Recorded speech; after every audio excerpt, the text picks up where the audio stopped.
Hello everyone and welcome to this month's Masterclass, which is Planning the Defence Against Suit Contracts. So this is a sort of sequel to the previous one, which was all about defending against no-trump contracts, but the planning aspect in particular. So there are two aspects to consider, just like before: planning the lead, the opening lead, and what we do after the opening lead. Let's first of all start with the lead. So the first thing to think about when planning the lead is that actually it's a lot more difficult than it was against no-trumps. Generally, we knew that in a no-trump contract we want to be trying to establish tricks in a long suit, whereas the aim's a bit less clear in a suit contract. So there are a few different options. It might be right to try to get a ruff, maybe by leading a short suit, or to try to give your partner a ruff, maybe by leading a long suit. You can see how difficulties might arise.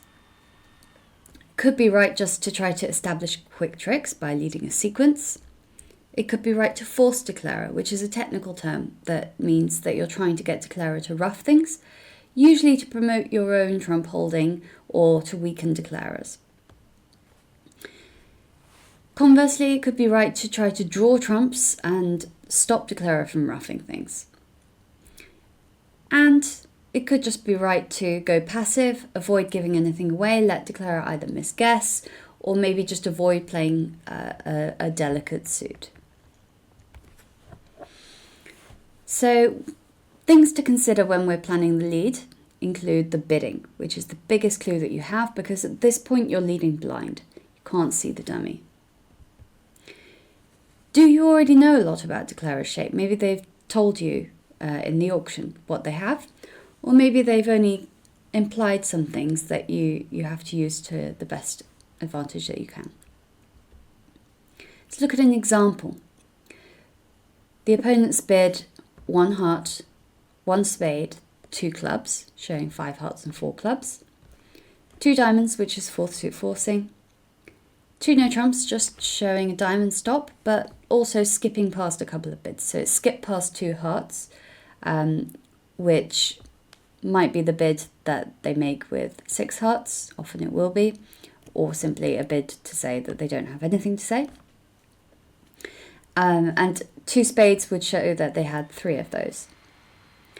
3 hearts confirms a heart fit. Maybe they were bidding 4th suit forcing for a different reason. And 4 hearts, just want to play in game, don't want to go to slam. So we've established that declarer has shown 5 hearts and 4 clubs and has denied 3 spades or 6 hearts. So this is quite a lot of information that we've managed to gather from the hand, just from looking very carefully at the auction.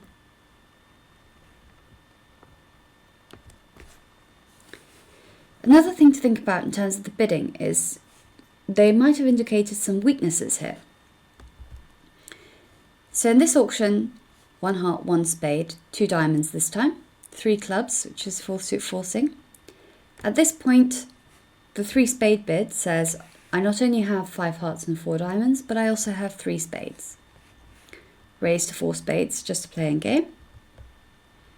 But because we know about 12 of the cards in dummy's hand, we also know that the 13th card is a club. So declarer only has a singleton club, and combined with the fact that they have the shorter trump holding there, then declarer is probably going to want to ruff whatever clubs that they have in the dummy. Knowing that, maybe a trump lead is the right one. Maybe we can start off by trying to cut down on the ruffs. While we're considering the bidding, has our partner made a bid that's told us what we're supposed to be leading? It's good for partnership harmony in general just to lead the suits that they have bid, but of course sometimes it's not the right thing to do. But consider this example. This time there's bidding from both sides. The opponents open 1 no trump, we pass, 2 diamonds transfer to hearts, and now our partner comes in with 2 spades.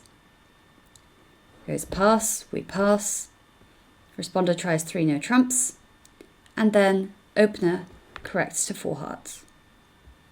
So they've had an auction, they've now established a heart fit, and we've seen that our partner has bid spades. But looking at our hand, we've got a much more appealing lead here. We've got diamond, queen, jack, 10 sequence, nice strong sequence that we might want to establish. So is it right to lead partner's suit, or is it right to lead this appealing diamond? Well, think about it this way. We have 5 points. The opponent's a bid game, so they're roughly looking at 25. So that's 30 points counter 4 already.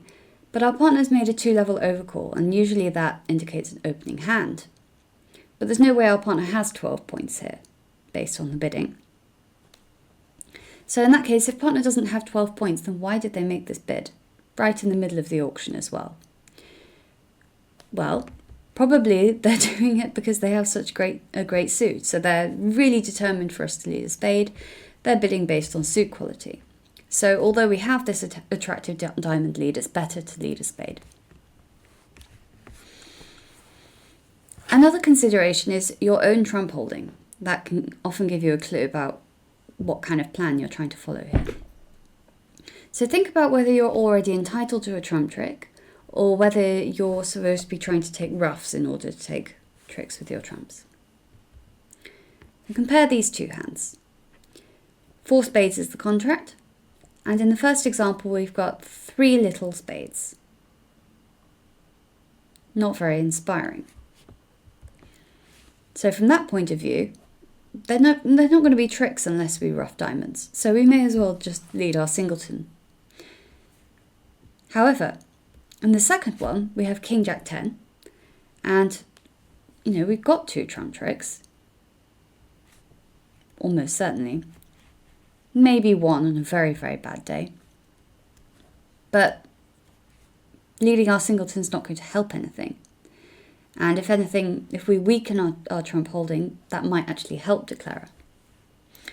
Plus, there's no guarantee that partner actually has the ace of diamonds or even an entry to give us a ruff. So because we have these trump tricks, we don't need to lead our singleton. Maybe we'll cause more problems to declarer just by having good trumps. Another thing to think about with our trump holding is whether we can force declarer into losing trump control. So here's a slightly complicated auction. 1 spade, 2 diamonds, 2 hearts, showing 5 spades and 4 hearts. 2 spades, delayed support. 3 clubs, now showing 3 clubs. So maybe they're poking about a bit. They're not sure whether a slam might be on the cards. 3 spades just confirms that spades are trumps, and 4 spades is I can't really justify doing any more now. So from this point of view, what do we know about what's going on? So declarer has shown not only 5 spades and 4 hearts, but also 3 clubs. So that marks them with a singleton diamond. And looking at our hand now, we have pretty good diamonds. So what's declarer going to try to do on this hand? And what should we be trying to do? Well, because we've got such a good trump holding, it's not brilliant. It might be a couple of tricks, but is there a way we can establish a 3rd trump trick? And actually, yes, there is. Because knowing that declarer is going to be short in diamonds, even though the king is on our left, it's actually quite a good idea to lead a diamond. So we lead a diamond, presumably the ace, knowing that declarer has a singleton. And then although we lose the next trick, we still have time after the opponents take a spade finesse, or it doesn't matter which one they take, to play another diamond. And at that point, declarer is forced to ruff. So they ruff, and now they only have 4 trumps. Now they take another spade finesse. We win, and we play another diamond, and they're forced to ruff again. So if you think about it this way, we are almost guaranteed to be able to force declarer to shorten their trump holding to only 3 cards. But we have 4 trumps, 4 quite good trumps. So if we can shorten declarer to 3 cards, then we have an extra trump compared to him, and therefore our little trump becomes a winner. In that case, we take the ace of diamonds, we take 2 trump honours that we can see, the king and the jack, and then we take a little trump as well, which is our 4th trick. It's quite a complicated example. I recommend going through a lot of the hands that I'm going to talk about in this masterclass again afterwards, because especially before you play the deals, because they're quite complicated, and of course planning the defence is a really important skill to develop. Okay, another consideration, passive versus active defence. This is something I've talked about in previous masterclasses, but it's always worth going over again. So this is all about whether you're supposed to be defending actively, which means trying to create tricks, or passively, which means trying to not give tricks away. So what is the auction telling us to do? Let's look at these 2 examples.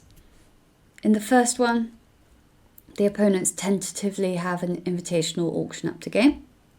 And in the second one, opener makes a slam try, and then they decide to play in the game. So in the first example, it's fairly unconfident bidding, which means that they're probably telling you need to lead passively, because you could easily, if you make the wrong lead, give declarer his 10th trick, which is not something you want to do. It could also be, for if you're in a duplicate situation, which you will be on Funbridge, is that other people are not even bidding a game. So if you let the opponents make a game, it's even more painful. Here, you don't have to worry about that sort of thing at all. First of all, everyone will be bidding game in an auction where the opponent's investigated slam. And second of all, they're going to have more than a bare minimum. They're not just going to have scraped 25 points here. They're going to have more than they've shown. So we're expecting that they're going to make the contract unless partner has some sort of miracle in their hand. So maybe you need to find that miracle by doing something a little bit more dangerous.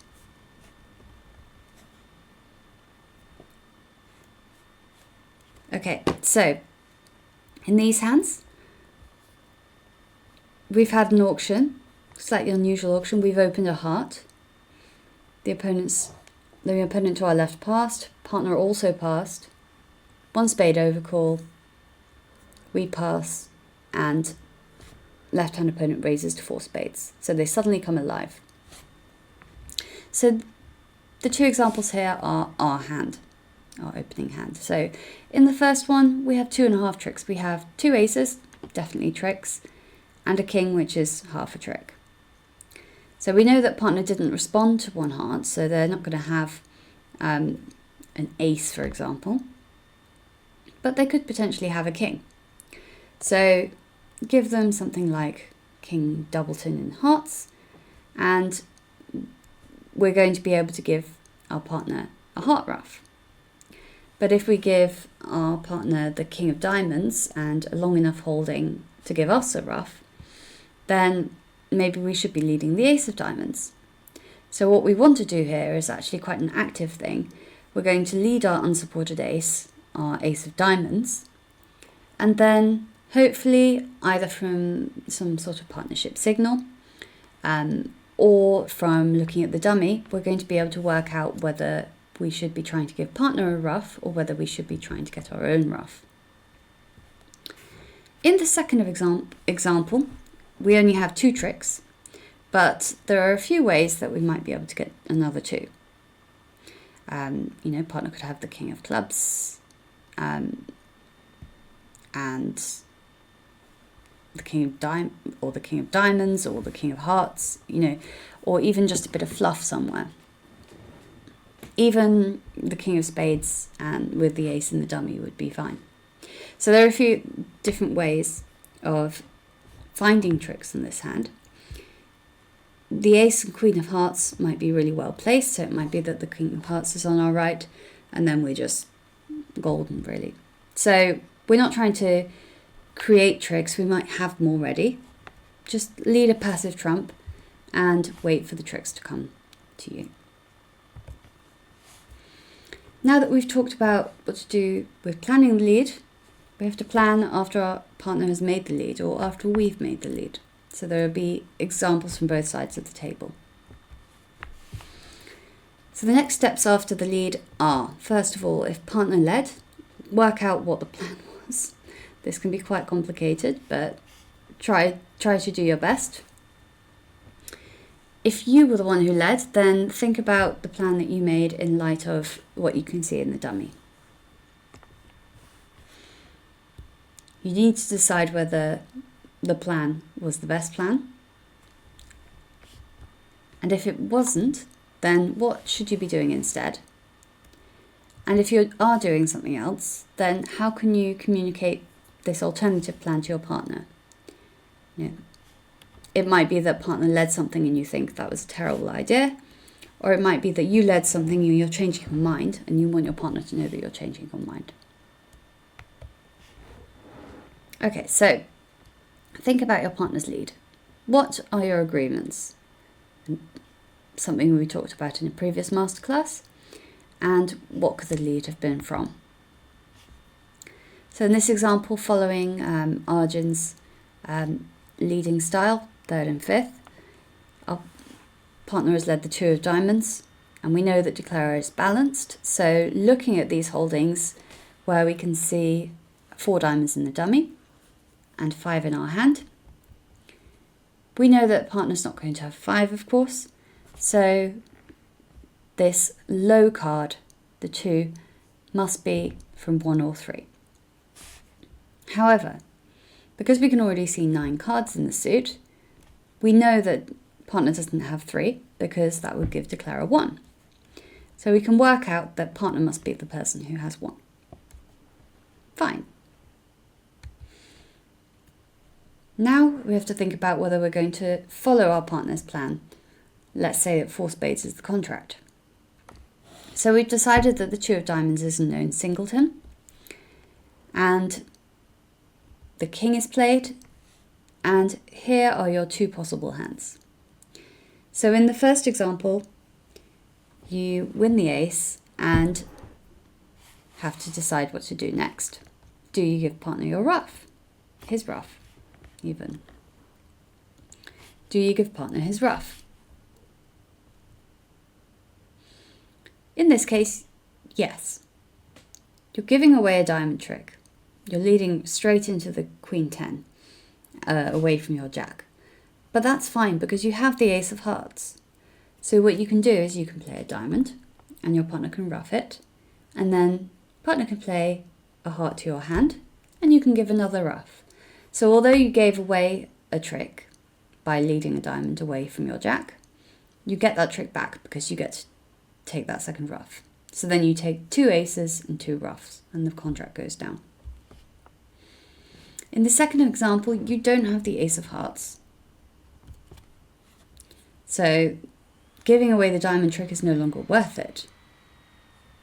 You already have a diamond trick with your jack. You know that you're going to get it because you know that declarer has 3. So in that case, you need to think of something else to do. So clearly on this hand, you want to lead a club because you've got a nice strong sequence there. You might be able to create a trick if partner has the ace, or maybe even the king.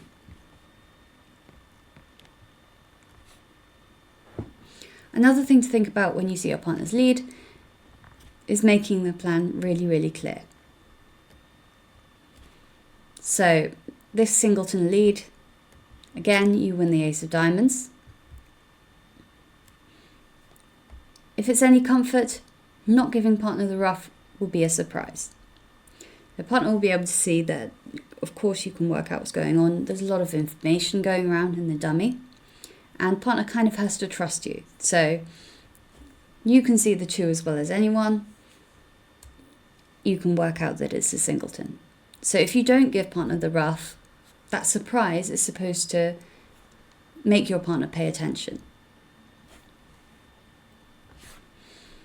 Once your partner is paying attention, you can play the most helpful card possible. So the Queen of Clubs tells your partner, okay, I've got a sequence here, and then partner will be able to work out what to do, depending on what declarer does, of course. Okay, the next thing to consider other than your partner's lead is what the bidding was. Again, the bidding is always important in the card play. Has declarer shown a short or long side suit? So a side suit, just to reiterate, is a suit that isn't trumps. So in this auction, it's gone 1 diamond, 1 heart, 1 spade, so showing 5 diamonds and 4 spades. 2 clubs is 4th suit forcing.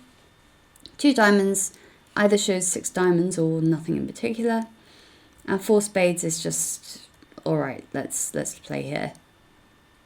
Not interested anymore. So slightly spicy bidding by this dummy, but maybe they were looking for a double fit. Your partner leads the two of hearts, and looking at these hearts, you're pretty sure you're not going to continue in hearts. But you do have... Oh, and another point is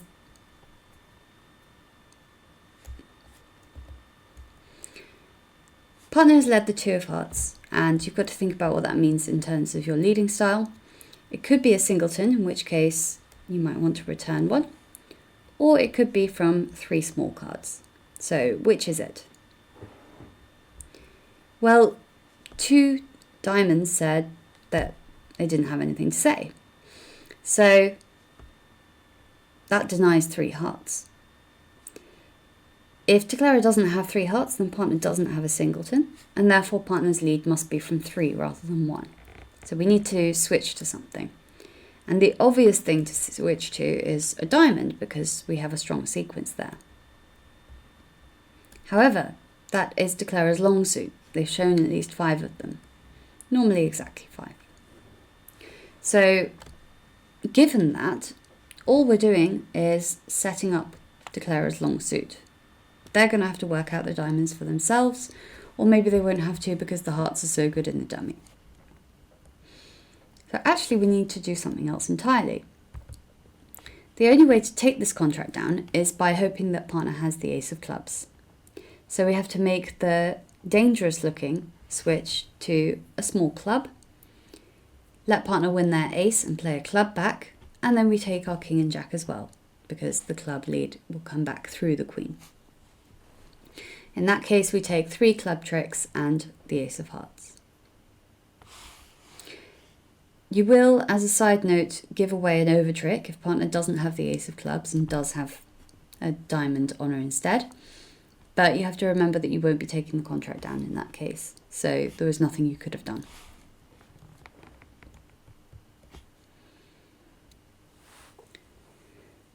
Also, after thinking about the bidding, you have to decide what your partner might realistically have that means you can take the contract down.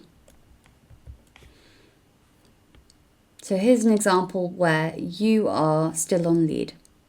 So you made the opening lead and you're still on lead. The hands are the other way, just as a warning. So on this occasion, you've led your ace of hearts and it's held the trick. And you have 14 points. The opponents have roughly 25 because they've bid up to 4 spades, saying that they've got game values. And that means that your partner has at most 1, potentially 2 if the opponents are being pushy. But certainly they're not going to have the ace of diamonds.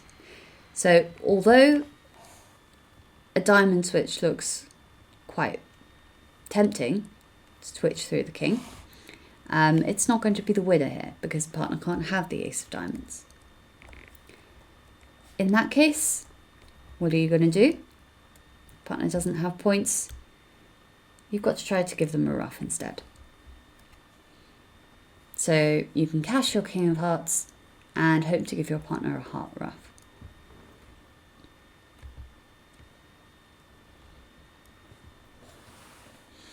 Okay. Something that is a good practice exercise on every hand, but very, very difficult to get used to doing, is thinking about the way the declarer is playing the hand. So that's referred to as declarer's line. So first of all, is declarer drawing trumps? Normally that's the default thing to do. So if he's not drawing trumps, usually it means something. In this example, it goes 1 spade, 2 spades, 3 clubs, a natural game try, and 4 spades, accepting it. So here goes queen of diamonds from your hand, and dummy wins the king. So straight away we know that declarer has the ace of diamonds. Declarer then plays a club to the jack in their hand, and you win with your queen, and you have to decide what to do. So what should you do here?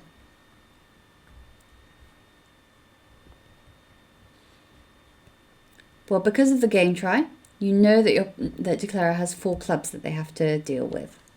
So, looking at the doubleton in the dummy and the game try from the auction, it looks like they're going to try to ruff clubs in the short trump holding. In that case, you need to do the opposite from what declarer is going to do. So if they're not going to draw trumps and they're going to try to ruff things, then you want to draw trumps. And that will mean that you get 2 more club tricks, because not only will you get the queen, but you'll also get the ace and the 10. Always think about it in terms of declarer's plan is this, so I'm going to do the opposite thing.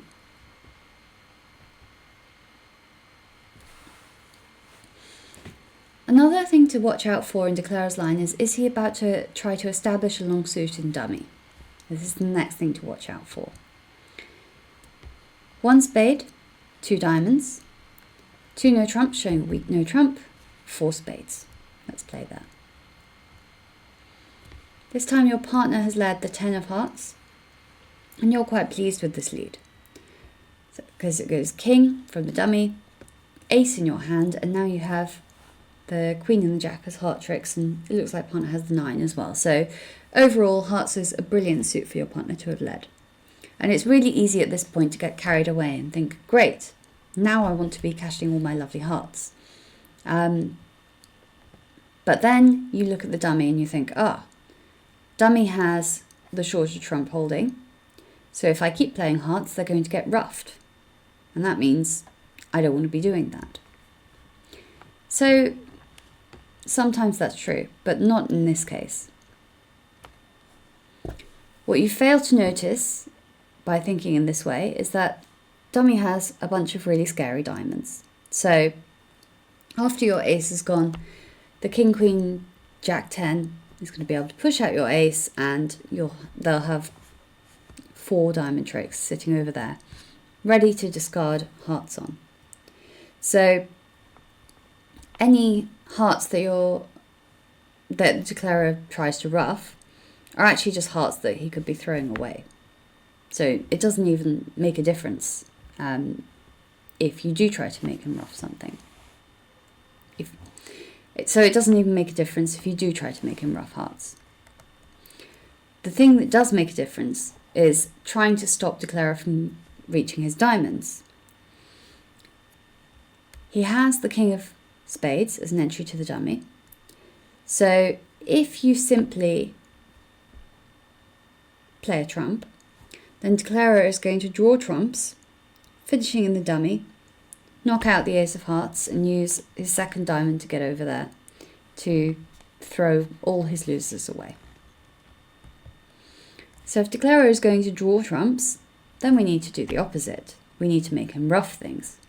So this is quite a weird thing to do, but it's actually a little known technique called tapping the dummy. So you force dummy to ruff in the shorthand, and that takes away his entry to the diamonds, because he can only draw 2 rounds of trumps, and you'll have a trump out to stop him from keeping control of the hand.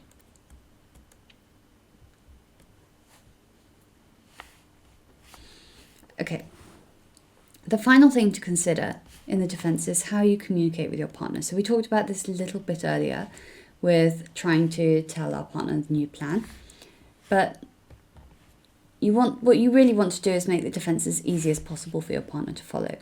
We've got quite a nice example here. The opponent's bid 2 spades weak, and you choose to overcall 3 hearts, and the opponent's bid 4 spades. So you have this lovely hand with the 6 beautiful hearts, and you see this monster dummy come up, and you think, oh, well, how can we do anything about this? But don't give up. You can do it. So you cash your ace of hearts on lead. Seems very normal. And the first thing to do is to see whether a second heart is going to cash. But rather than just robotically playing your king, you should follow up with the queen, because your partner already knows that you have the king from your ace lead. By leading the queen and having it hold the trick, your partner then knows the entirety of your sequence. They know that you have ace, king, and queen. So you're giving more information to your partner that way. After that, you've taken 2 tricks. You need 2 more. And given that partner's not going to have very much on this particular hand, you need to hope that they've got some sort of miracle holding that means that you have a trump trick between you. So presumably you need partner to have the queen of trumps. However, the queen of trumps in and of itself is not a trick, because declarer can just cash the ace of the king, and then you don't have any trumps left. So ace, king, ace is still only 3. How do we get this trump trick? Well, what we have to do is we have to force our partner to ruff, and therefore force declarer to ruff high. By ruffing high, that will promote our jack into being a trick. So we've decided what our tricks are going to be, but we have to make sure that we take them. It might be very tempting to play another heart now, but actually what you have to do is you have to cash the ace of diamonds first, just in case declarer has a singleton diamond, because otherwise they're not obliged to ruff the next round of hearts. The other thing you have to think about for communication with your partner is that not only do you have to play a heart next, but you have to play a low one to make it really, really clear that they're supposed to be ruffing this trick. And because they know that you have lengthened the suit, they should know that declarer is also out of hearts, and therefore they should be trying to ruff high to promote a potential trump holding for you.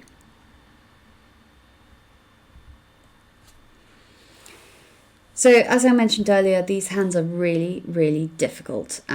So please do feel free to go over and over the video until you've really got it, and then head to the tournament on Funbridge and try the practice hands. And I will see you there.